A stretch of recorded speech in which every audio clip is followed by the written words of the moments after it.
Assalamualaikum warahmatullahi wabarakatuh.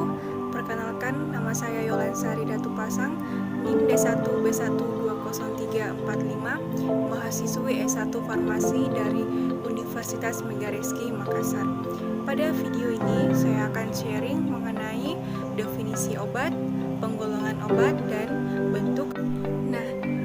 Definisi obat menurut undang-undang berdasarkan Undang-Undang Nomor 36 Tahun 2009 yang membahas mengenai kesehatan disebutkan bahwa obat adalah bahan atau paduan bahan termasuk produk biologi yang digunakan untuk mempengaruhi atau menyelidiki sistem fisiologi atau keadaan patologi dalam rangka penetapan, diagnosis, pencegahan, penyembuhan, pemulihan, peningkatan kesehatan, dan kontrasepsi.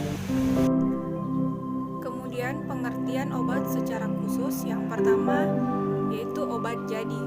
Obat dalam keadaan murni atau campuran seperti serbuk, cairan, salep, tablet, pil, suppositoria, dan lain-lain.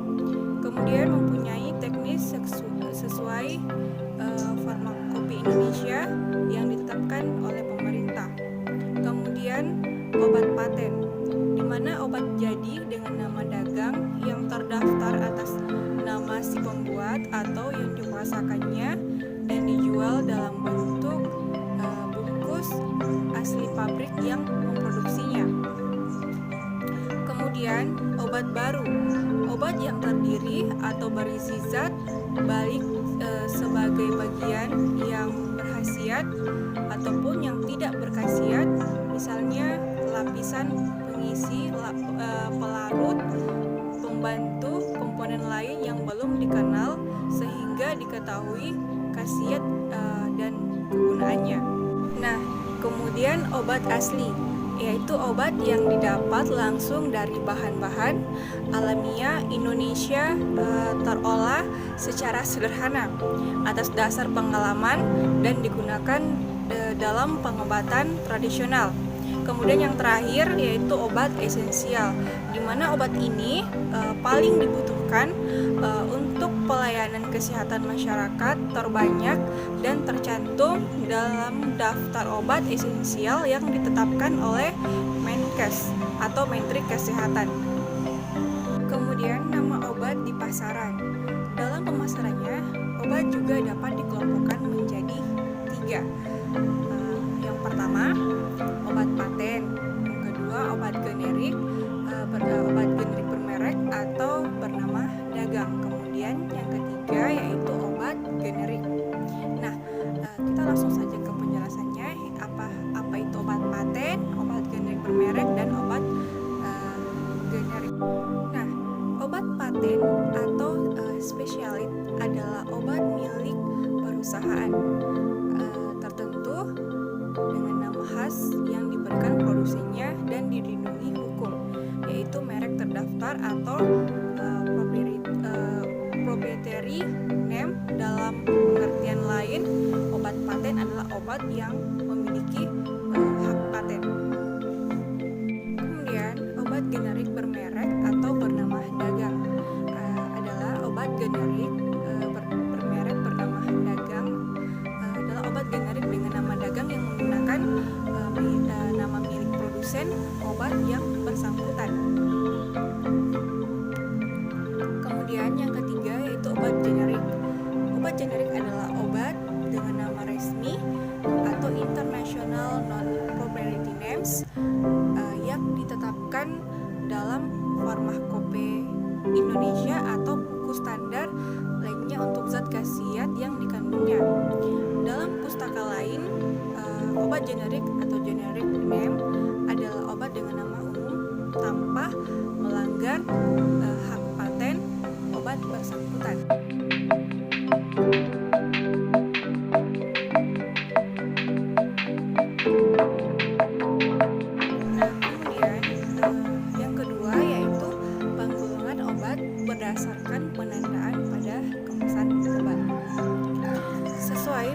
Menkes nomor 917 garing Menkes garing per garing 10 garing 190 garing 1993 tentang wajib daftar obat jadi.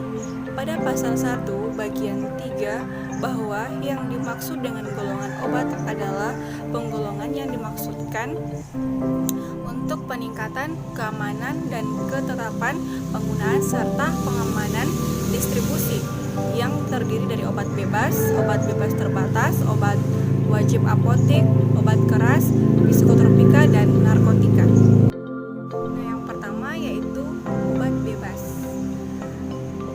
Anda dapat dengan mudah menemukan obat-obat yang termasuk golongan obat bebas karena obat bebas atau dapat disebut juga OTC atau over the counter merupakan obat yang dapat dijual secara bebas baik di toko-toko obat atau apotik dan dapat Anda beli tanpa harus menggunakan resep dokter. Kemudian obat yang termasuk golongan ini ditandai dengan lingkaran berwarna hijau bergaris tepi hitam yang terdapat pada kemasan. Kemudian contoh obat bebas seperti paracetamol dan Liefron B-Plex.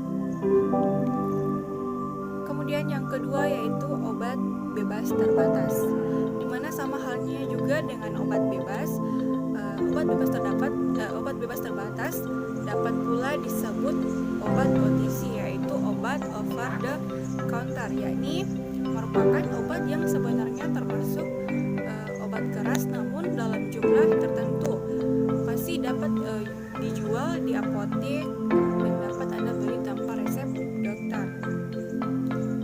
Kemudian jika Anda melihat kemasan obat dengan tanda lingkaran biru bergaris tepi hitam, menandakan bahwa obat tersebut tergolong obat bebas terbatas. Kemudian obat bebas terbatas ditandai juga dengan peringatan pada kemasannya seperti pada berikut ini.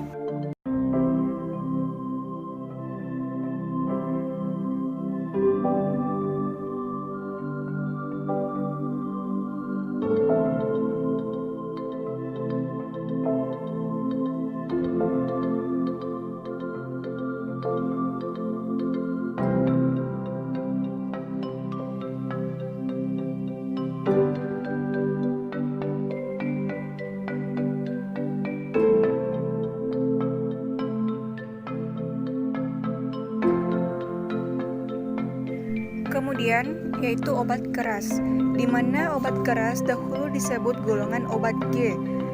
Dalam artian G adalah singkatan dari gevaarlijk yang artinya berbahaya. Berbahaya di sini dimaksudkan jika pemakaiannya tidak berdasarkan resep dokter, karena dikhawatirkan dapat memperparah penyakit, meracuni tubuh, bahkan menyebabkan kematian. Kemudian obat keras tidak dapat Anda beli dengan bebas di apotek, melainkan harus menggunakan resep dokter. Kemudian kemasan pada golongan obat keras ditandai dengan lingkaran merah bergaris tepi hitam yang terdapat huruf K di dalamnya. Kemudian umumnya yang termasuk golongan obat ini yakni obat generik, obat wajib apotek, antibiotik seperti penisilin, tetrasiklin, cefalosporin, ampicillin, dan sebagainya. Kemudian obat-obatan yang mengandung hormon seperti obat penenang, obat diabetes, dan lainnya. Kemudian yaitu obat psikotropika dan narkotika. Setelah memberikan bahasan mengenai penggolongan obat bebas terbatas, dan obat keras beserta contoh obatnya, saya akan jelaskan mengenai golongan obat yang masuk kategori psikotropika dan narkotika. Yang pertama yaitu obat psikotropika. Psikotropika merupakan zat atau obat yang secara alamiah maupun sintesis bukanlah golongan narkotika. Efek yang dimiliki psikotropika dapat mempengaruhi susunan sistem saraf pusat atau SPP, sehingga dapat menimbulkan perubahan yang khas terdapat mental dan perilaku bagi orang yang mengonsumsinya.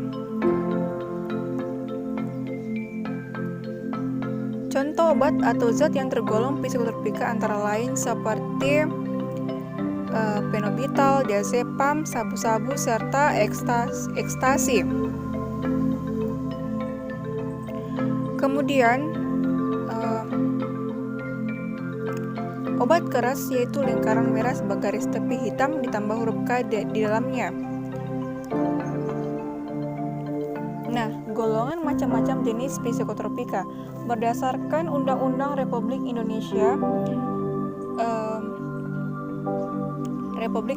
Nomor 5 Tahun 1997, psikotropika dibagi ke dalam 4 macam golongan, antara lain yang pertama yaitu psikotropika golongan 1, di mana terdiri dari 26 macam mulai dari psilocybina, etiseglidina, tenoxidina, bromlamfetamin, dan lain-lain. Kemudian psikotropika golongan 1 merupakan psikotropika yang hanya dapat dipakai untuk keperluan ilmu pengetahuan namun tidak dapat digunakan dalam terapi. Karena psikotropika yang ada pada golongan ini memiliki potensi yang sangat kuat untuk mengakibatkan sindrom ketergantungan. Yang kedua adalah psikotropika golongan kedua, di mana golongan 2 terdiri dari psikotropika yang berkhasiat dalam pengobatan, dapat digunakan untuk terapi maupun ilmu pengetahuan, namun tetap saja berpotensi cukup kuat untuk menimbulkan sindrom ketergantungan. Nah, contoh psikotropika golongan 2 terdiri dari 14 macam, mulai dari densafetamin, amfetamin, metamfetamin, levanfetamin, dan lain. Yang kedua yaitu psikotropika golongan kedua. Psikotropika golongan ini banyak digunakan untuk terapi dan keperluan ilmu pengetahuan serta berkhasiat dalam pengobatan. Potensi yang dimiliki untuk mengakibatkan sindrom ketergantungan adalah sedang. Psikotropika yang termasuk golongan ketiga terdiri dari 9 macam, mulai dari siklobarbital, amobarbital, pentobarbital, butalbital, dan sebagainya. Psikotropika golongan ketiga yaitu digunakan untuk terapi dan keperluan ilmu pengetahuan serta berkhasiat dalam pengobatan. Potensi yang dimiliki untuk mengakibatkan sindrom ketergantungan adalah sedang. Psikotropika golongan 4 yaitu golongan 4 terdiri dari psikotropika yang sangat banyak digunakan untuk tujuan ilmu pengetahuan dan terapi. Selain itu juga berkhasiat dalam pengobatan. Dan terdiri dari 60 macam, mulai dari diazepam, bromazepam, albobarbital, nitrazepam, dan sebagainya. Kemudian narkotika. Nah, perlu kita pahami apa itu pengertian narkotika. Narkotika adalah obat-obatan yang dapat berasal dari tanaman maupun tidak, baik berupa sintesis ataupun semi-sintesis. Narkotika dapat menyebabkan beberapa pengaruh bagi orang yang mengonsumsinya, seperti mampu mengurangi rasa sakit dan nyeri, menurunkan atau merubah tingkat kesadaran, hilangnya rasa, serta menimbulkan efek ketergantungan. Sementara itu, untuk jenis obat-obatan narkotika ditandai dengan lambang palang mendali merah. Kemudian ada pun juga penggolongannya. Menurut Undang-Undang Republik Indonesia tahun 35 tahun 2009, golongan narkotika dibagi menjadi 3. Yang pertama golongan 1. Golongan 1 terdiri dari atas narkotika yang hanya digunakan dalam kepentingan pengembangan ilmu pengetahuan, tidak dapat dipakai dalam terapi, dan memiliki potensi yang sangat tinggi guna menimbulkan ketergantungan. Contoh narkotika golongan 1 seperti opium mentah, tanaman ganja, tanaman papaver, somniferum L, maupun heroina. Kemudian narkotika golongan kedua Termasuk golongan 2 ialah narkotika yang dapat dipakai dalam terapi dan pengembangan ilmu pengetahuan. Ditambah dapat digunakan sebagai pilihan terakhir dalam pengobatan namun memiliki berpotensi tinggi menyebabkan ketergantungan. Contohnya yaitu opium, tobakon, morfina, tebaina, ataupun peptidina. Golongan ketiga yang termasuk dari golongan 3 antara lain nikokodina, kodeina, maupun nikodikodina. Golongan 3 ini terdiri dari narkotika yang dapat berguna dalam tujuan pengembangan ilmu pengetahuan, dipakai untuk terapi, serta berhasil dalam pengobatan dan memiliki potensi yang ringan untuk menimbulkan efek ketergantungan. Kemudian kita masuk dalam bentuk sediaan obat.